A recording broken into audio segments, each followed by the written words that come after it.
Hello, everyone, and welcome to the show. This is Franz, Sidney. We are so excited to have you today in Create, where we help you to create the life that you want using education, using mindset, and using neuroscience. Today, we're going to dive into a crucial conversation, and that is about how AI and all the new tech is reshaping very quickly everything around us. Even the washing machine will be different, the bank will be different. So there are lots of anxieties about this, and I recognize that. And for people who are over 60, I am 60, I'm not over 60, but over 60, that could be a little bit unsettling. We don't know what's happening. We might have privacy concerns. We might fear there is security risk. There will be deepfakes. There will be financial scams. There will be people that look like your banker, look like police, and they're not. What about the human connection going? What about our complex financial world where we can't even go to a bank and talk to a person? So let's say when you're 60, 70, 80, this could be kind of a concern. So let's talk about this concern with a person who is deeply into the financial world, but understand also this other side. And her name is Nicole Valentine, and she's a Fintech Director at the Milken Institute. So I wanted to welcome to the show. Hello. Hi, how are you? Thank you for having me. I'm excited to have you, Nicole, and thank you for taking the time off your very busy schedule so you can be with us and help us. And you can tell us straight away, in your experience as an attorney and a person who works in finance, you deal with people, from 15 years old who have a very first bank account, people who want to invest, people who have pensions, all ages. So, what do you see could be the biggest problem here? So I would say with advanced technologies like AI, there's a lot of fear, as you talked about, around the human connection, around how this technology will evolve and maybe get out of our control, right? And so that's an issue that people have. They fear that they don't trust artificial intelligence. What you can do with it is unknown. There's a future that you may not be able to predict. But I would say that in this case, it's good to just wrap your head around what artificial intelligence is to start. And so for your listeners who are 60 years old, 70 years old, and 80 years old, AI is the same age. AI is 70 years old. 70 years ago, researchers we're researching how you can create replicate the brain, replicate how the brain works, how it makes decisions, how it weighs data, what inputs you put into the brain, and what outcomes come out. And so that neural, artificial neuron is the basis for our artificial neural networks. And I would say that to start, I think it's just a good, place to look at the technology and understand that it's been around for decades. And the fear that people have with it is the unknown of how it's already being used. And so I think we need to kind of step back and say, how is this technology being used already? And what are the benefits of the technology? And then how can we step into the driver's seat and co-pilot the technology and let the technology be a co-creator with us? So I love the name of your show, Create, because with technology, there's a way to be a co-creator with technology. And I think when you talk about all of the ways that AI has impacted our society already. It's already impacted, finances. It's already impacted the way that we define how there's lending in financial space. It's already impacted our banking industry. And so I think for us, it's just to look at what's already being done with AI, and what's next is we need to be a part of it. Hmm. What can we do to become part of this new world when we don't really like technology? Is it just going to come to us and maybe we need a special new cell phone to use or mobile phone in the UK? Is there something special we have to do, or it's just going to come and it's going to be everywhere? In the microwave, in the bank, in the shop. Yeah, it's already here. So when you say you don't like technology, I would say look at where it's already existing. So I'll give you an example. So AI has been developed to be able to see. It can see things. It can identify, it can tell the difference between a dog and a cat. It can tell the difference between you or I. It can look at our facial recognition and determine whether I'm walking into your house or you're walking into your house. A lot of security firms have used that technology to be able to keep you safe.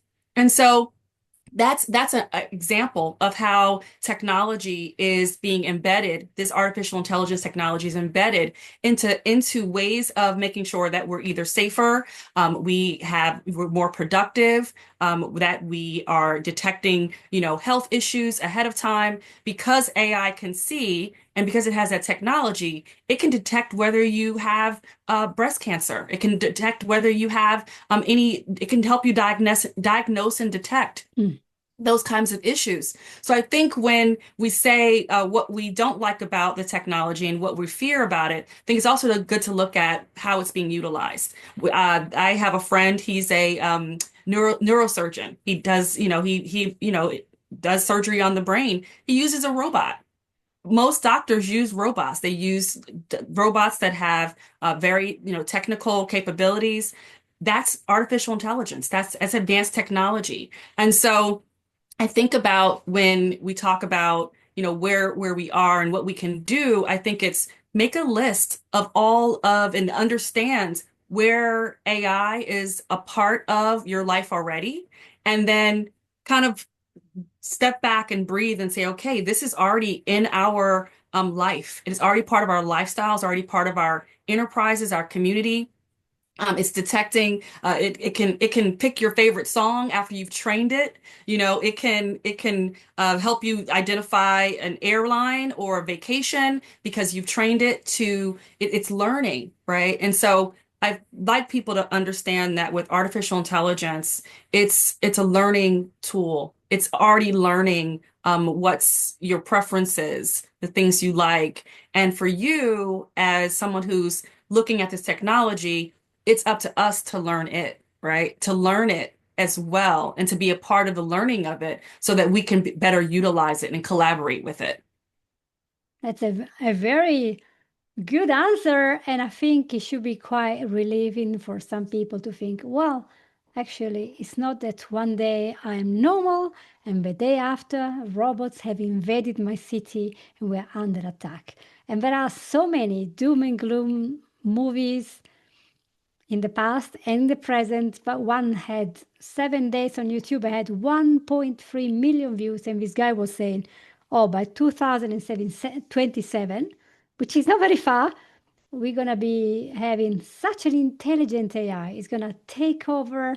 And it's just like possibility, speculation. It's gonna take over the whole world, and it's gonna create all these robots, and they still create themselves and destroy humanity. And I'm like, and how is that possible? Because just to run AI for the whole Microsoft, they think they need a nuclear station because the humongous amount of electricity needed, we will never have enough to make our AI models become much more, I don't know, comprehensive, fast, powerful, because there won't be energy in the world to fund this deep need for energy the AI system have. So these scenarios, though, are very sensationalist. They can attract lots of advertising on YouTube. We can get lots of sensational titles embedded in our mind. And we might think, wow, AI is going to destroy us. But AI is a tool. Think about in the 80s when internet came out, everyone was like, why on earth would I ever want a website? Nobody's ever going to look. And now today you would say, how on earth could I do without a website? So, but we haven't died. Internet is here. You can't do much without it, but you can still decide not to have a mobile phone, not to do stuff. So it's your own choice. And with AI, so much misinformation. You know, what is a good source? Where to find unbiased information? It's very hard to say. So, Yeah, to your point, there's a lot of I would say you talked about what the movies are saying, what is being dramatized, and I definitely watch a lot of that. I watch a lot of dystopian films and series because I want to see where the imagination is going with respect to this technology and what we imagine could be the big issue. And if you watch a lot of those series, at the end of the day, humans are at the center of the issues around AI, right? We're the ones that are creating it, training it, we're refining the training. We're the ones that are deploying it. We're the ones that are launching it into we decide whether it's launched into society. So we have a role to play in how machines and humans are going to operate in the future. And so I think for that point, I'd love to just express that when we're looking at a lot of these films, it's definitely sensationalized, and there are real issues that are raised, and so that's when policy comes into play. And you look and you see, well, should there be kind of an immediate kill switch, right? If it goes too far, where do we have oversight? Where is there policy around ethics? And so those are things that we can still stay involved in these early stages. So I definitely wanted to just echo that to your point around the media and how AI is portrayed. And then another piece I would say is, the experts in AI and the public have two different views of what the concerns are and the issues are. So there's a Pew Research piece that I've looked at, and what's interesting about the research is it talks about how where we agree, where experts agree with with the public, and where where we differ. So I'll give you an example. So we all agree that there are going to be impacts with AI on news, election, environment, and personal relationships. So you mentioned, the environment, and energy. You mentioned news. Experts and the public are both concerned. We're all concerned about that. That has that guy has a potential to get away from us, right? And so we want to make sure that we're dealing with that. But where we have difference of opinion, where experts in AI have difference in opinion, is about the effects on how do people use it to for use it in their jobs, or what impact in the economy it's going to be, or K through 12 education, or arts and entertainment. So I just share that even when you're assessing AI and technology, everyone has concerns about different aspects of life, right? So that's something that we can look at together and say, where is your fear? Is your fear, to your point, that there'll be some huge catastrophic issue where it creates wars and blight and all of those things, and some people do have those fears, and those are things that from a risk perspective, governments are definitely looking at. We have a lot of people who are making sure that this doesn't go out of our hands in that way from a geoeconomics, geopolitical perspective. But with respect to what we can control, right, as ourselves, I would say that those are things we can look at. How is it impacting our personal relationships? How are we utilizing it for our personal finances? How are we using it for productivity? How are we getting back some of our time to use in other ways? So I think those are ways that we can empower ourselves around AI and take more of a active approach when we're looking at these technologies. Yes, that makes sense. And I wanted to say, I was actually asking Gemini yesterday, and I said, well, where are you getting all your information from? And he said, well, we are trained as LLM, large language models. We're trained by Google. This is Gemini, so it's not chat. And Google gives us a humongous amount of data. And I said, okay, wonderful. So you're trained by Google. So there's going to be a bias. And he said, yeah, this is a very important concern. So we have specialists in the developers world that are working on that. So there is no bias based on your age, gender, race, or whatever other things that can make people, oh, this is an old person, so it's going to be like that. So is this information presenting the truth, or is he presenting the views of a developer who put the data in through Google? Is there going to be a censorship? So he said, oh yeah, we're working, so we're really giving information. Okay, let's hope that it is true. I said, well, but then what kind of security do we have? You have all this data.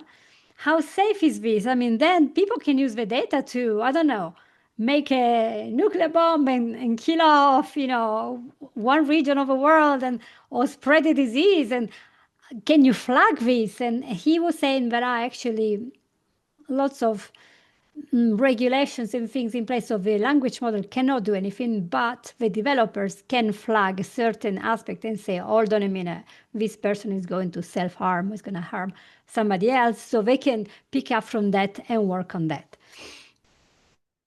Yeah, so machine learning, to your point, machines can learn, and the data that it is being trained on is data that's out in the world, right? And so some of the data, humans are putting data into the machine. We are, all of us are, through our blogs, through our social media, through things that are written, and video. That's all in the public stream, and the AI companies that are utilizing this data and training on this data, they then have, after that machine learning aspect happens, it is for them to then, to your point, the developers are to refine what the training models are doing. So there's a refinement process that happens. And so it's meant to flag those things. But to your point, it's necessary to have that refinement process, necessary to have the flags there, and that's important. Like that's part of this process. We're building something for humanity to utilize, and we want to make sure that it benefits humanity. So I always look at, one, how it's being used, and how the impact, where are the positive impacts on humanity, and how do we get to those levels? Right. So it's important to really understand this is a tool. It's like when we pass from digging the soil, 20 acres, and you dig them with a little spade, or you're going to get a tractor. Yes, the tractor can kill you. It can kill you. It will cost you money. But the tractor can go up and down your fields in an hour and do what you've done in a week. And in that time, you can do something else, you know what I mean? So this also was the same when photography came in. I was reading the biography of Pablo Picasso a couple of years ago, and I realized cameras came out when he was a very accomplished painter. He was a genius. He could draw anything like realistically and beautifully. He was a genius. His father was an art teacher. He was amazing. So his life was about doing art, and all his friends, in Paris, in Spain, were all having these talks and say, oh, this is a great life. We do paintings for people. This is amazing. And then the cameras were invented, black and white, and everybody was like, oh my gosh, we're dead. Nobody will ever buy a painting anymore. And so lots of people were like, all right, I'm just going to be a trader. I'm going to make shoes. And Picasso said, well, what can I do? I'm going to shock people. I'm going to make 2 eyes here on the head, and I'm going to make monsters to shock people. You know what I mean? He made something about it. And when you look after over a century, painters are still here. Photography is still here, and sometimes we mix and then collaborate. No, one did not kill the other. But most people will not go to a painter to have a portrait. But some people who can afford the proper painter, they will spend a few $1,000s to have a proper painting, like a queen will do, or a person who just has the cash, they'll have a proper painting. They're not going to go to AI because it's going to be cheap. So things perhaps shift and are done in a different way, but we still are going to have art and finance and things that are just going to be tools. And I think for older people, these tools could be exceptionally useful for security, safety, alerting. Like now we have a Fitbit, all these watches that alert you if your heart is having fibrillation, but they're going to be more advanced. They can alert you if something is really going on, if you are about to have a stroke, for example. So that could be a really good help for a person, especially if you can have teams of medics working together on one case and gathering this information using AI as well. Even before you have arrived to the emergency department, they can gather all this info with AI and they can take the appropriate action for your case faster. So I think that it's all good for us if we learn something about it. So I'm glad that you gave us so many tips. And do you have any more tips that we can use to be a little bit more reassured that we're not going to die tomorrow?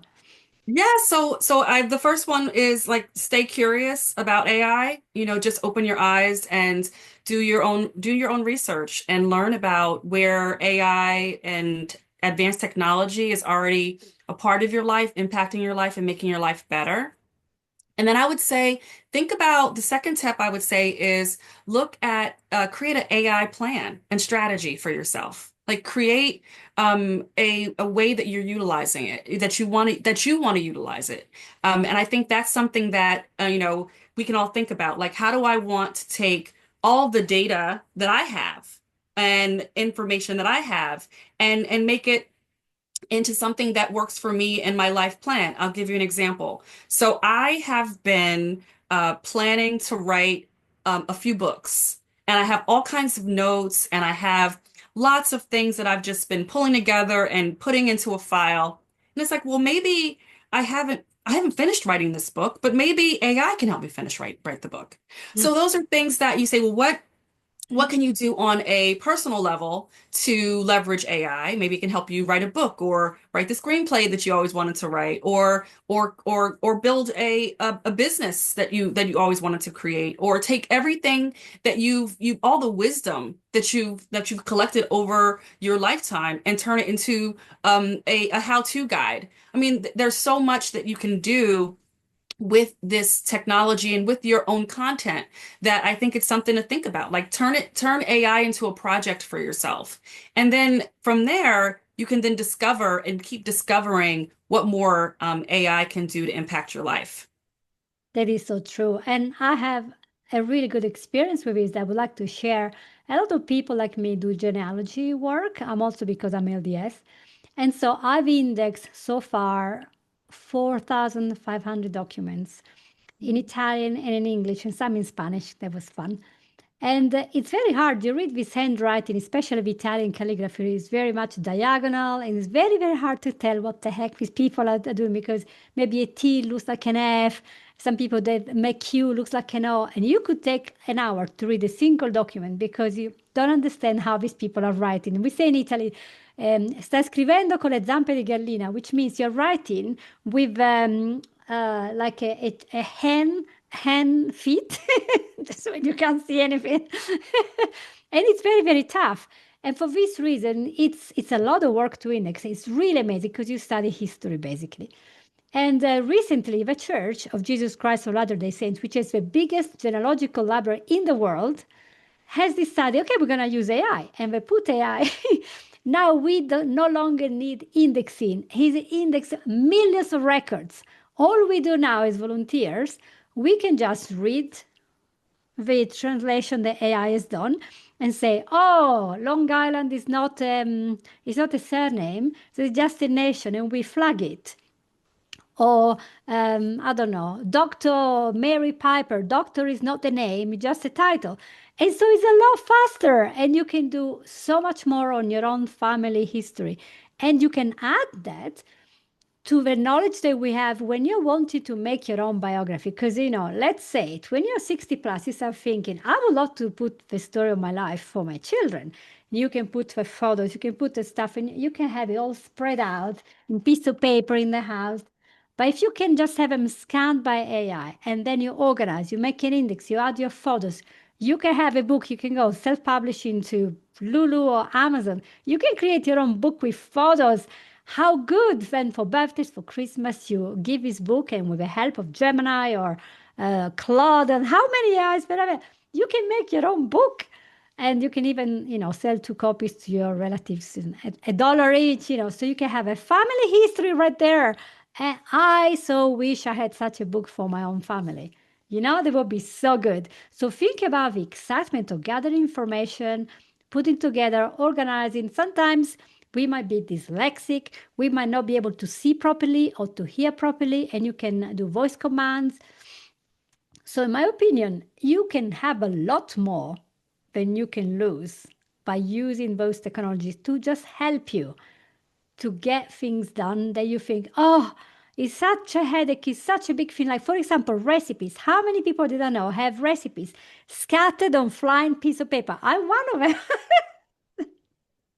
And to organize, oh my gosh, it's so hard. But you just get AI, get them there, get the pictures, get your notes. How about a Christmas gift for people? You get your special mama's recipes. I have a book of recipe from my mom written by hand, and I cherish that. But now there's technology. You can write it by hand, having scanned and use them on your own stuff and use all these new technologies to put it together to look amazing. So for me, it's all excitement. It's all excitement.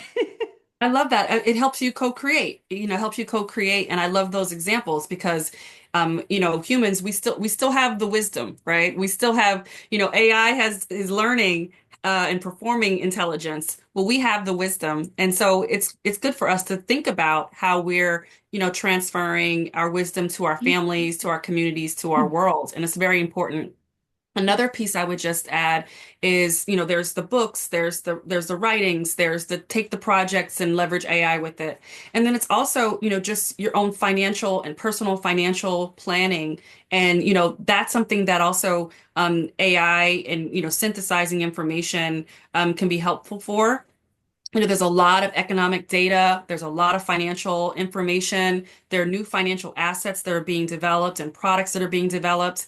And it's good to have, that information synthesized, easy to understand, helping, utilizing AI to be a co-pilot and a tool for your own learning around, financial decisions. You make the decisions, but you can leverage AI, your tool as a tool for the decisions you make in your financial life. So there's lots of different applications. I love that, you have a great project that AI could be utilized for. I'm thinking about all the ways that AI can benefit. And then I think also thinking about the greater world, the global landscape, thinking about how we want to leave the world better than we found it, and we want to kind of be philanthropists and global citizens. I think it's also great to take on this idea of how can AI impact the world? How can it impact society? There's so many big issues in the world around education, around health care deployment, around financial inclusion, about food security. There's so many big issues in the world. And as humans, and with the technology that we have had, we haven't solved those issues. And so for us, as global citizens, it'd be great for everyone to think about just in our own way, how can AI impact the world?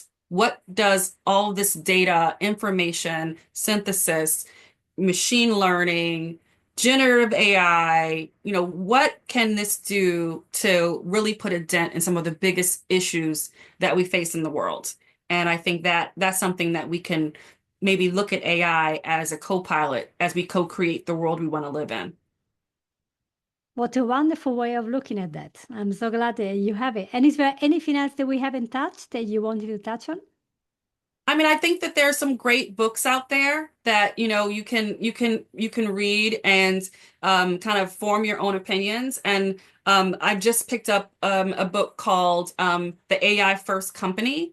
And what I like about it is it gives a great kind of history of AI and kind of its origins and how it's been developed so far. It talks about how like AI started with like, researchers trying to figure out how it could, can it beat a human in chess? And so it started with this like chess match between the computer and humans and kind of how we've evolved AI. And so I think it's great to kind of read books that give you the history and give you that information so you can be empowered. And at the Milken Institute, we have several sessions on artificial intelligence and advanced technology that we have bring stakeholders together, and we convene conversations with experts, with industry players, with policymakers, and with investors. And those conversations around AI are on our website at milkeninstitute.org, and you can kind of tune in and listen to the conversations as the industry, as AI is still evolving, and there's a lot of interest in making sure that it's being responsibly developed. I think it's great to hear from those who are, innovating in AI, investing in AI, and building with AI. So we have great conversations on our platform that we'd love for you to, you and your audience to come check out. That'll be so good. And it's a great book to add to a collection, if you want to know about what's going on, educate yourself. Don't just go to doom and gloom website and people who mix information with truth and views, their personal opinions and forecasts that sometimes are just not right. And I'm not saying that AI cannot be dangerous. Any tool can be dangerous. As people say, is it the gun that is dangerous or is it the person using it? It's always like the big debate in the US, right? Who killed the person, the gun or, or a real person? It's such a very fine distinction, but the way we use the tools defines us. And the tool is a mirror of who we are. So I can get a piece of wood and hold it over your head and knock you down, or I can use the wood to build a house. So the tool is not the issue, it's what we're going to do. So maybe the big thing about AI is the people who are developing AI and the people who are using it. So to make sure that AI is working well, we have to make sure that people have ethics, morality, and an interest for the greater good. So they help themselves, they help everyone else, and they don't harm anyone else, they don't break the law. So if we can get at least our own circle to be, just ethical, that could be a good thing. And of course, we can all say, you know what? I could find a cure for a disease. As literally was like a couple of days ago, I was reading the news. Some scientists put together in AI model, and they said, okay, do you have any cure for cancer? And is there anything that we already use, FDA approved, and it works, and we could use it because it kills cancer cells? And they came up with 2 statin type cholesterol drugs, and oh yeah, this will work. And I'm like, wow. And AI waded through hundreds and hundreds of papers, which would take a person, medically trained person, to go for weeks to read them and to understand. But AI, I was like, oh, yeah, I just found one. I mean, wow, we might be able to reverse cancer, Parkinson, diabetes a lot faster because we can finally be a little bit more intelligent and not having our own bias. So I think that is a great time that we have now to be able to grasp all this stuff and organize it. And especially after 60, we can be cognitively very advanced because we have so much knowledge. If we add a little extra fuel there to add and to improve our organization and put together, who knows, we might be able to help all the people of our age and younger. Such an amazing dream. Wow. I'm very excited about this. Absolutely. I'm glad you feel that way. I think it's great to kind of keep spreading that news and keeping people empowered and informed. And just know that with all evolution, there's more innovation coming. There's more and more and more. And so in this stage of the innovation phase, we need to be a part of it and stay active because the internet's going to change, ownership is going to change. There's a lot that's coming, and we want to make sure that along the way we're a part of the process. Yeah, it's a great point. We have to be alert, educated, and ready for the big changes, and hopefully they'll all be good. But we will not talk about doom and gloom in this podcast, so that's for somebody else. That's for the movies. I Mm, mean, I mean, to your point, it's you always have to be aware of the risks. You always have to just obviously know that that's there, and everyone who's in policy and industry is also aware and should be aware, and making sure that we're vigilant and making sure that there. How do we create a win-win? How do we create a win for everyone using technology okay. and leveraging it for their benefit? How do we create a win where you own your ideas, you own your data, you own your future? Those are things that we're discussing in lots of different settings, and I'm very much carrying the torch to make sure that our use of AI is on the benefit side of the ledger, instead of the doom side of the ledger. Yeah, let's get a win-win with AI. So thank you so much, Nicole Valentine. Thank you so much for being with us and helping us to understand that we have a brighter future if we want to. And so thank you for coming to the show. Thank you. Thank you for having me. It was such great talking to you. Yeah, I enjoy talking to people. I'm a chatterbox. That's why I'm 5 years now doing podcasting and five more in as a DJ. So blah blah blah blah blah. I love that. I love that. And Um, music, I mean, I love that. I love all yeah. the dimensions of you. Awesome. Yeah, thank you so much, Nicole. I'm very excited to share this. And you guys listening, I hope that you want to read all the links in the description. They will come and see maybe if you want to contact Nicole for some financial advice based on the new AI technologies. And maybe sometimes reach for your friends, go out for a walk, talk to them, and then share this article and say, what can we do about this? Can we create something just for us 60 plus? Can we create a new fitness app? Can we create something? Get going, get imagining and creating because this is create the life that you want. So I'll see you all next week. Take care. Bye bye. Hiya! I just finished recording an amazing episode with Nicole Valentine. Here she is. Where she say hello? Where's she? Here. I can't say. Hello, hello. I enjoyed it. We had such a great conversation. I want to do this again. Like we need to Let's do keep this again. talking. Maybe we can keep talking. This was all about people who are 60 or over, like me, I'm 60, see? Rocking the Looking world. good. Looking good over there. Looking good. And who are a little bit worried about AI. Is my life going to die? Deep fakes, financial, privacy, everything. We touched quite a lot of stuff and how to get educated about AI so we can use it to improve our life. Is that correct, Nicole? Absolutely. It's about empowerment. It's about educating. It's about getting curious and having your own AI plan and strategy. Stay in the know around technology and leverage it for your own benefit and for the benefit of society. That's it. We can be our little gods here and create amazing new stuff. And so then if you know your enemy, you can fight it better. You can be friends, so you can fight it. So if you're worried about AI, learn about AI.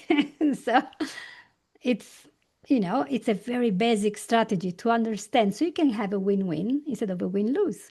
And you can get a much better older age later. Absolutely. Stay in the game.